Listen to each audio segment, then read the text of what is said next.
नमस्कार, मैं राजकुमार मौर्य आर के मौर्य कॉमर्स क्लासेस के ऑफिशियल यूट्यूब चैनल में आप सभी छात्र छात्राओं का बहुत बहुत स्वागत है। इस वीडियो के माध्यम से corporate accounting B Com third year के सभी छात्र छात्राओं को बताना चाहते हैं कुछ महत्वपूर्ण क्वेश्चन जो आपके पेपर में पूछे जाते हैं और पूछे जाएंगे। आपके पास समय कम है और आपके पास टाइम यदि कम है तो आपको ऐसी ट्रिक मैं बताने जा रहा हूं इस वीडियो के माध्यम से, ऐसा क्वेश्चन मैं आपको बताने जा रहा हूं इस वीडियो के माध्यम से।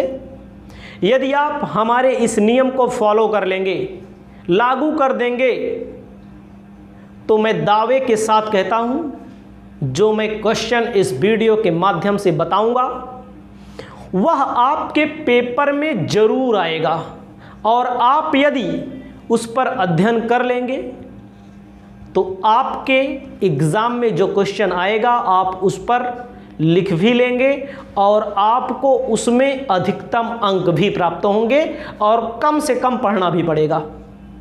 दावा है हमारा और इस दावे को आप लिख लीजिएगा, कहीं पर पेपर देने बैठिएगा तो क्वेश्चन भी मिला लीजिएगा।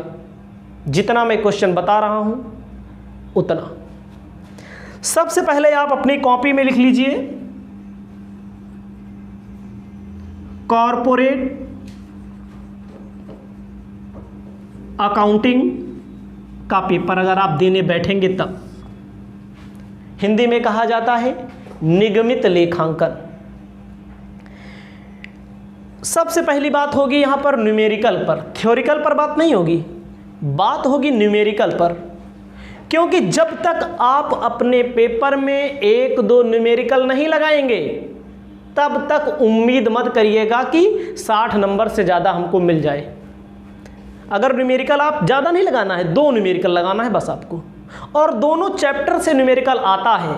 यदि आपको न्यूमेरिकल पढ़ना है, अगर आपने अभी तक नहीं पढ़ा है तो 5 दिन के अंदर हमारे पास पूरा वीडियो है, हमारे नंबर पर संपर्क करेंगे, आपको नाम मात्र के शुल्क में मिल जाएगा।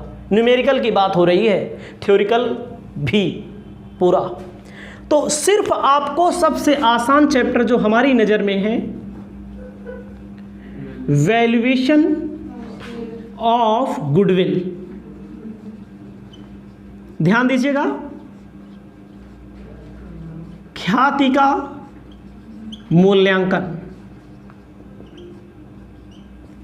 आपको मैं अपनी बताना चाहता हूं, अपने मुताबिक बताना चाहता हूं, अपने क्लास के माध्यम से मैं बताना चाहता हूं। ख्याति का मूल्यांकन का पूरा वीडियो हमारे पास है। 30-40 क्वेश्चन होगा, 30-35 ऐसे क्वेश्चन होगा या 25 से 30 के बीच में ऐसे क्वेश्चन होगा। तो अगर आप यही ख्याति का मूल्यांकन कहीं ऑफलाइन कोचिंग या हमारे यहाँ या किसी और के यहाँ पढ़ेंगे तो 15 दिन 10 दिन में पढ़ाने में टीचर का समय लगता है। 10 दिन न्यूनतम, 15 दिन अधिकतम। तो इसको आप हमारे अनुसार अगर आप पढ़ना चाहेंगे तो, नहीं तैयार है तब मैं बता रहा हूँ, बाकी इच्छा आपकी है, तो सिर्फ 2 दिन में तैयार कर लेंगे। 2 दिन पूरा नहीं लगेगा, 2-2 घंटा 3-3 घंटा अगर पढ़ लेंगे 2 दिन, ये चैप्टर पूरा आपका तैयार हो जाएगा। 2 घंटा पढ़ लेंगे बस। एक दिन आज 2 घंटा मान लीजिए, जब आप वीडियो देख रहे हैं कल मान लीजिए, क्योंकि टाइम की बचत होती है हमारे यहाँ। जब वीडियो देखेंगे आप तो फटाफट 8-8 7-7 मिनट की वीडियो है, 5-5 मिनट, 8-8 10-10 20-20 मिनट वीडियो है, देख के फेंक देंगे आप। और दावा करता हूँ आपको समझ में आ जाएगा, क्योंकि ये में भैया एक को एंट्री नहीं है। अधिकतर स्टूडेंट को समस्या ये होती है कि उनका भैया एंट्री नहीं याद होती, भूल जाते हैं, बहुत सारे नियम हैं। तो मैं दावा करता हूं 2 दिन में आप तैयार कर लेंगे एक चैप्टर ही। अब बात आती है दूसरा चैप्टर कौन सा है। दूसरा चैप्टर हमारा है वैल्यूएशन ऑफ शेयर, अंशों का मूल्यांकन। यहां से भी एक क्वेश्चन मैं दावा करता हूं 100% आपके पेपर में आएगा, मैं दावा करता हूं। तो इसको कै दिन में पढ़ेंगे? इसको 2-2 घंटा 2 दिन का वीडियो देख लीजिए, तैयार हो जाएगा। 2 घंटा देख लीजिए बस, 2 घंटा आज, 2 घंटा कल, यानी कि 4 दिन। आप मान लीजिए मैक्सिमम 5 दिन मेहनत आपको करना है, 1 महीने के अंदर 15 दिन के अंदर तैयारी करनी है, तो हम आपको बता रहे हैं कैसे करना है। तो 2-2 दिन 2-2 घंटा देख लेंगे। 2 दिन लेकर बैठिए, 2 घंटा, 2 घंटा, 2 घंटा का मतलब 4 घंटा, 2-2 घंटा लेकर बैठ जाइए, 2-2 दिन 4-4 8 घंटे में तैयार हो जाएगा। 8 घंटा का बल्कि कम लगेगा, 2 घंटा हम ज़्यादा बता रहे हैं, ठीक है। 1 घंटे में 60 मिनट होते हैं, 1 घंटे में 60 मिनट होते हैं ना। 60 मिनट में 10 वीडियो देख सकते हो आप। 10-10 मिनट का वीडियो ज़्यादा बड़ा नहीं है, 10-8 मिनट का ऐसे वीडियो है, देख लेंगे। दावे के साथ कहता हूँ दोनों का दोनों चैप्टर तैयार हो जाएगा। इसका न्यूमेरिकल भी तैयार हो जाएगा, इसका आपका थ्योरिकल भी तैयार हो जाएगा। समझ में आया? अब हम आगे बताते हैं आपको। अगर आपको 2 से ज़्यादा चैप्टर पढ़ना है, तो जैसे आप सोच रहे होंगे सर अंशों वाला चैप्टर, मैं आपको बताता हूँ, अगर आपने नहीं पढ़ाई की है पीछे, तो अंश वाला से क्वेश्चन अगर पूछ लेगा प्रो रेटा अलॉटमेंट, आनुपातिक आवंटन में, तो हम कहते हैं अगर आपने नहीं पढ़ा है तो 10 दिन में, 5 दिन में, 1 महीने में आपके बस की बात नहीं है। क्योंकि अंशों के मूल्यांकन में 56 सवाल है, 50 सवाल है। उस 50 में कौन सा पूछा जाएगा इसके बारे में आप अंदाजा नहीं लगा पाएंगे। आसान पूछ लिया तो ठीक है, बीकॉम में जो क्वेश्चन पूछा जाता है प्रो रेटा अलॉटमेंट, उसको हम अगर सॉल्व करते हैं तो आधा घंटा लगता है वीडियो बनाने में। हम सॉल्व करते हैं तब। आप तो स्टूडेंट हैं, आपको एंट्री भी याद करनी पड़ेगी। तो अगर आपका तैयार है तो सीख है, नहीं तैयार है तो कोई बात नहीं, ज़्यादा हेडेक, ज़्यादा टेंशन, ज़्यादा दिक्कत लेने की ज़रूरत नहीं है। पेपर में न्यूमेरिकल का 2 क्वेश्चन करना है। अगर आप 2 क्वेश्चन कर देंगे तो इसी 2 क्वेश्चन से आपका टाइम भी बच जाता है और आपका बेस भी तैयार हो जाता है। जो टीचर कॉपी को चेक करेगा वो देखेगा हाँ स्टूडेंट ने क्वेश्चन को सॉल्व किया है। साफ साफ बात एकदम। और अब चलिए, अब आते हैं तीसरा टॉपिक। आपको क्या पढ़ना है? न्यूमेरिकल यही पढ़ना है, ठीक है। अगर आपने अभी तक तैयारी नहीं की है तो, तैयारी की है तो अच्छी बात है, नहीं की है तो और अच्छी बात है। और जो मैं बता रहा हूं अगर मान लेंगे तो आपका काम अच्छा हो जाएगा। अब तीसरा नंबर टॉपिक में भले लिख रहा हूं, ये पहला नंबर चैप्टर होता है। जैसे आपको पढ़ना है थ्योरी। थ्योरी में आपको पढ़ना है,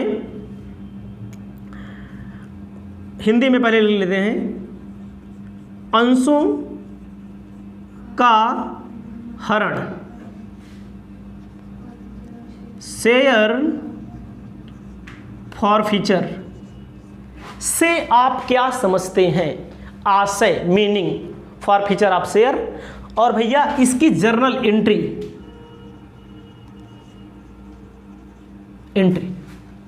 हर साल क्वेश्चन पेपर में आता है। दावा करता हूं मैं, हर साल क्वेश्चन पेपर में आता है। मिला लीजिए, अनसॉल्व पेपर कहीं पर रखा हो, पुराना पेपर कहीं पर रखा हो, मिला लीजिएगा। ना आया होगा तो हमको बताइएगा। थ्योरी आती है यहां से, ठीक है। अंश से ही चौथा क्वेश्चन, चौथे में ओवर सब्सक्रिप्शन मतलब होता है अति अभिदान। छोटा क्वेश्चन आता है यहां से, एवं अल्प अभिदान,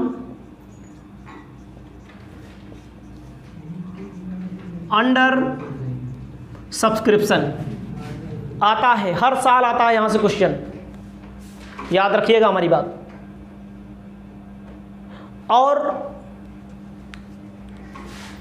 अब आपको बताना चाहते हैं 5वां नंबर टॉपिक क्या पढ़ना है?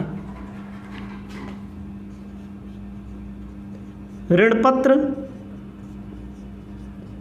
से आशय, मीनिंग ऑफ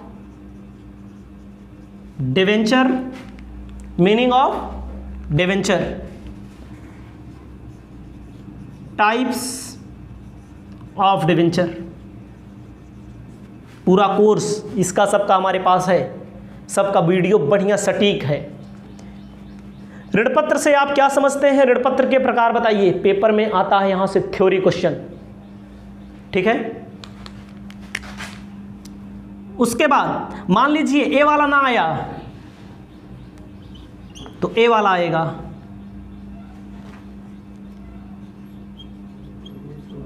ऋण पत्रों के शोधन से आशय एवं शोधन की विधियां। इसी के अंदर सिंकिंग फंड भी घुसा होता है। मान लीजिए सिंकिंग फंड पूछ ले तो आप कहेंगे आपने तो बताया ही नहीं था। इसी के अंदर घुसा होता है सिंकिंग फंड, समझ रहे हो? इंग्लिश में लिखेंगे रिडेम्पशन ऑफ डिवेंचर ना, मेथड्स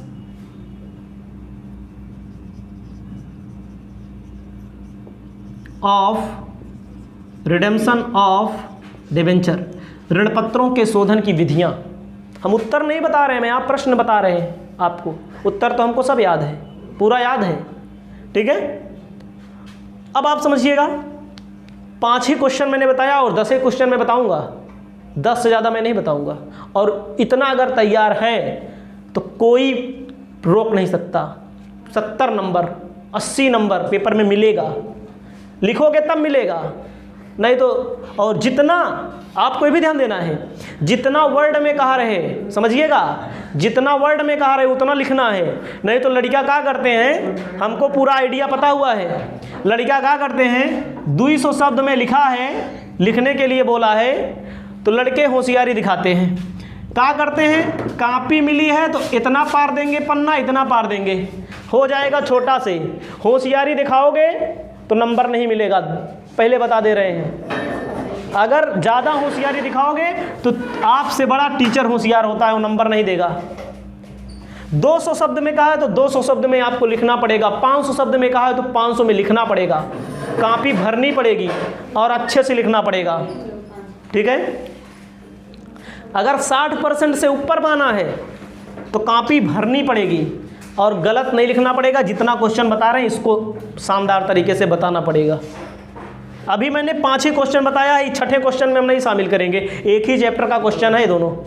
सिंकिंग फंड आता है इसमें का छोटा सा क्वेश्चन, सिंकिंग फंड, ऋणपत्र शोधन कोष, रिडेम्पशन डिवेंचर फंड, 5 लिखिए, उसके बाद आगे बताते हैं। यहाँ पर एक दिमाग और लगाना है आपको।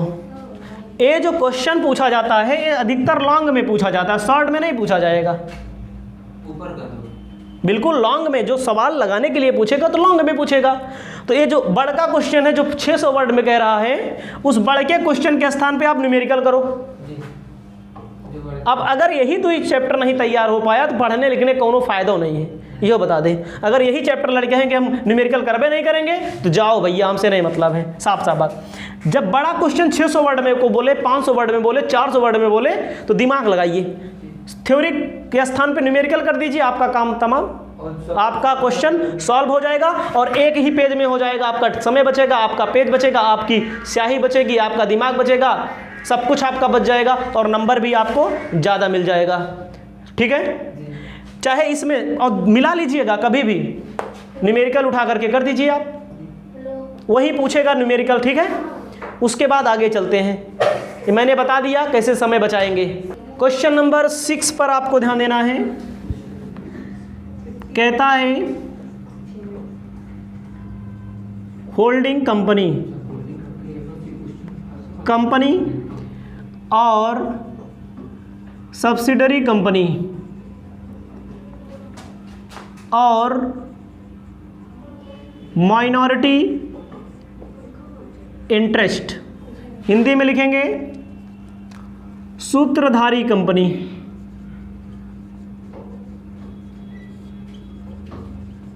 सूत्रधारी कंपनी, सहायक कंपनी, अल्पहित या अल्पमत, इनमें से एक क्वेश्चन आएगा या तो 2 क्वेश्चन आएगा। दावा है हमारा, मिला लीजिएगा। पेपर देने बैठिएगा तो हमको याद कर लीजिएगा, याद करने लायक होंगे तो मिला लीजिएगा, ठीक है। आगे चलते हैं, क्वेश्चन नंबर 7। क्वेश्चन नंबर 7 में आपको लिखना है एमलगमेशन। एमलगमेशन मतलब एकीकरण, हिंदी में बोलते हैं का एकीकरण। पुनर्निर्माण, ध्यान दीजिएगा, पुनर्निर्माण। रिकॉन्स्ट्रक्शन, ठीक है। इसमें आंतरिक होता है इंटरनल रिकॉन्स्ट्रक्शन, और एक होता है आउट मतलब बाह्य रिकॉन्स्ट्रक्शन। थ्योरी सिर्फ समझना है बस, इसमें आपको लिखना है, समझना है, इतना पढ़ लेना है बस आपको। बाकी अगर सवाल चक्कर में पढ़ोगे ना तो नहीं पढ़ पाओगे, ठीक है। ये बहुत लंबा लंबा चैप्टर है, तो सिर्फ क्या पढ़ना है इसमें, एकीकरण में, एमलगमेशन में, meaning of amalgamation, meaning of amalgamation मतलब एकीकरण से आशय, और एकीकरण के प्रकार। प्रकार का मतलब टाइप्स ऑफ एमलगमेशन, एक होता है परचेज के बेस पे, एक होता है मर्जर के बेस पे, विलय का, एक होता है क्रय का। पुनर्निर्माण में एक होता है इंटरनल, एक होता है आउट मतलब बाह्य और आंतरिक, एक्सटर्नल।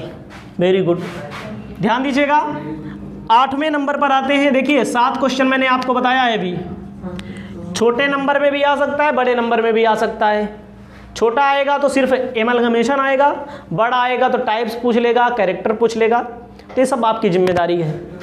पुनर्निर्माण छोटा आएगा तो रिकॉन्स्ट्रक्शन छोटे में पूछेगा, ठीक है, ठीक है। उसके बाद आपको याद रखना है इंटरनल और एक्सटर्नल लंबे में आएगा तो पूछेगा। और आपको ध्यान देना है 8वां नंबर क्वेश्चन कहाँ से पूछ सकता है, हमारे आधार पर। हमारे आधार पर जो क्वेश्चन पूछेगा, 8वां नंबर क्वेश्चन कहाँ से पूछेगा। आपको लिखना है redemption, redemption of preference share, पूर्वाधिकार अंश से आशय। ध्यान दीजिएगा, पूर्वाधिकार अंशों का शोधन, पूर्वाधिकार अंशों का शोधन, इसका रूल्स क्या होता है शोधन का, इसको पढ़ लीजिएगा।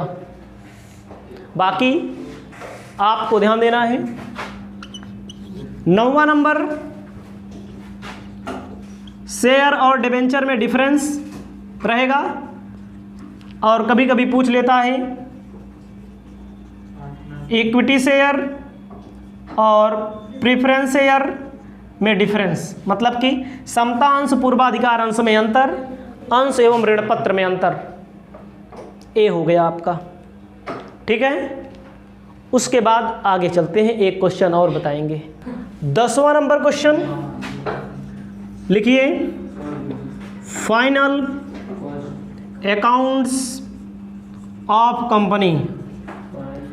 सिर्फ नमूना स्पेसिमेन बनाना है आपको, स्टेटमेंट ऑफ प्रॉफिट लॉस का और बैलेंस शीट का, बस इतना यदि आप तैयार कर लेंगे, मेरा दावा है आपको अधिकतम क्वेश्चन इसी वीडियो के माध्यम से मिलेंगे। कम से कम आपके पेपर का 80% याद रखिएगा। पेपर दीजिएगा तो हमको जरूर बताइएगा। नमस्कार, जय हिंद।